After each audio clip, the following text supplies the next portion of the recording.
Many people misunderstood this video. This penguin isn't going crazy. It isn't committing suicide. On the contrary, it may be doing something most of us, including you, never managed to do. And by the end of this video, you'll understand which kind of penguin you are. In nature, every living being has an operating system. For penguins, it's very clear. Either go to the colony or go to the feeding ground. Both options are learned, tested, and guaranteed for survival. For us, it's not very different. Most of us live our lives on autopilot. Wake up, go to work, come home, have a little fun on the weekend. Start again on Monday, finish high school, go to college, get a job, get married, have kids. The standard route, the road.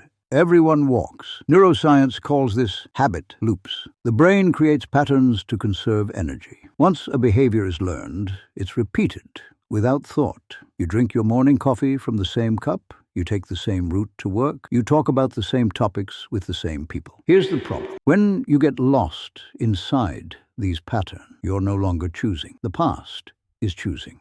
Fear is choosing. Social expectations are choosing. And one day, you wake up. You know you're in the right place, but something feels tight inside. You have a good job, but waking up feels like torture. You're with someone you think you love, yet you feel alone. You're successful, but empty, because you're walking with the herd, but not on your own path. In the 1950s, Solomon Asch conducted an experiment. He showed people 3 lines of different lengths and asked, which reveals the same length as the reference line? The answer was obvious, clearly visible, but there was a trick. Everyone else in the room was an actor, deliberately giving the wrong answer. So when it was the real participants' turn, 75% of people gave an obviously wrong answer at least once. Why? Because the majority said so. They trusted the direction of the herd over what their own eyes saw. That's exactly what the penguin does not do. While the entire colony moves in one direction, it stops, and then it turns the other way. It abandons the route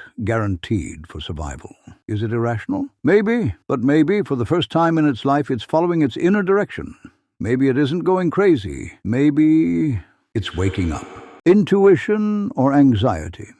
This is a critical distinction, because most of us confuse intuition with anxiety. Anxiety is loud. It rushes you. Decide now, or you'll miss your chance. Everyone else will get ahead of you. Now, don't fall behind. It constantly creates scenarios. What if it happens?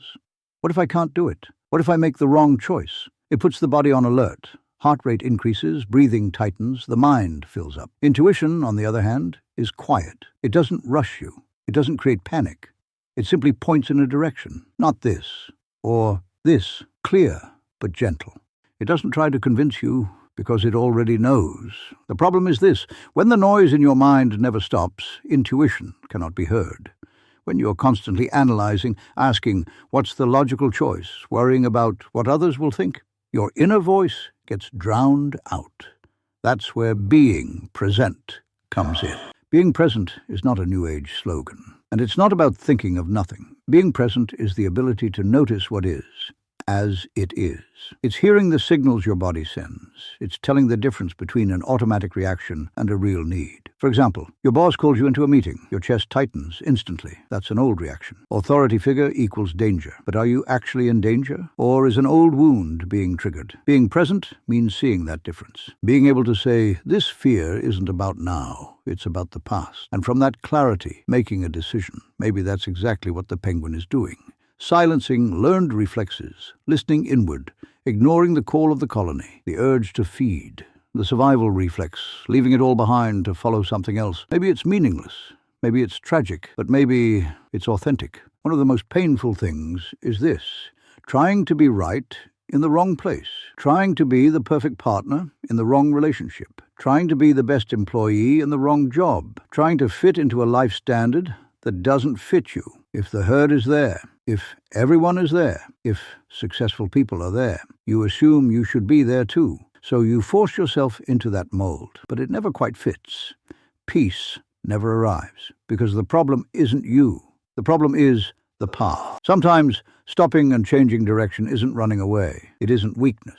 On the contrary, it's waking up from conditioning. Werner Herzog says of that penguin, maybe it's crazy, maybe, but maybe, while we're all walking the colony's route, that penguin is the only one seeing clearly. This video really asks just one question: which path are you on? Your own. or the one everyone else is walking? What is that quiet, clear, unhurried voice inside you saying? Can you hear it?